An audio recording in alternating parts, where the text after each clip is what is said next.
Anchor Ravi Sudigali Sudheer వివాదంలో చిక్కుకున్నారు. ఇటీవల ఓ ఈవెంట్లో వీరు సరదాగా చేసిన స్కిట్ బయట సీరియస్గా మారింది. అందులో రవి నందీశ్వరుడిపై నుంచి చూస్తే శివుడు కనిపిస్తాడు చూడు అని చెప్పగా తనకు మాత్రం అమ్మాయి కనిపిస్తుంది అన్నాడు సుధీర్. ఈ స్కిట్ పై జనాలు భగ్గుమన్నారు. ఓ వర్గాన్ని తక్కువ చేశారని మండిపడ్డారు. స్కిట్ పై ఆగ్రహావేశాలు వెల్లువెత్తిన నేపథ్యంలో యూట్యూబ్ నుంచి ఆ వీడియోను డిలీట్ చేసేశారు. అయినప్పటికీ ఈ వివాదం సమసిపోలేదు. ఓ హిందూ ఆర్గనైజేషన్కు చెందిన ఓ వ్యక్తి యాంకర్ రవితో మాట్లాడిన ఆడియో కాల్ ఒకటి ప్రస్తుతం నెట్టింట వైరల్గా మారింది.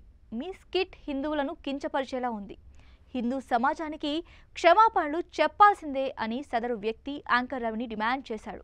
అందుకు రవి స్పందిస్తూ, చిరంజీవి గారు బావగారు బాగున్నారా సినిమాలో ఇదే సన్నివేశం ఉంటుంది, ఆయన చేసిన దాన్ని తప్పు అని ఎందుకు చెప్పలేదు అని ప్రశ్నించాడు. దాన్ని ఎవరు కూడా తప్పనలేదు కాబట్టి తాము అదే తీసుకొచ్చి స్కిట్గా చేశామన్నాడు. బావగారు బాగున్నారా మూవీలోని ఆ సీన్ ఇప్పటికీ యూట్యూబ్లో ఉందని, అది ఎవరైనా తప్పని చెప్పుంటే మాకు కూడా తెలిసేదన్నాడు. అయినా తాము ఏ దేవుణ్ణి కించపరచలేదని, పైగా నందీశ్వరుడిని స్టేజ్ పైకి తెచ్చినప్పుడు అందరూ కూడా షూలు కింద విడిచేసి ఈ స్కిట్ చేశామని చెప్పుకొచ్చాడు. అయినప్పటికీ మా స్కిట్ పై కొందరి మనోభావాలు దెబ్బతిన్నందుకు ఆ వీడియోను యూట్యూబ్లో నుంచి తీసేశామన్నాడు. తాము ఎవరిని కించపరచలేదని ధైర్యంగా చెప్తున్నాను, ఏ తప్పు చేయలేదని యాంకర్ రవి వివరణ ఇచ్చాడు.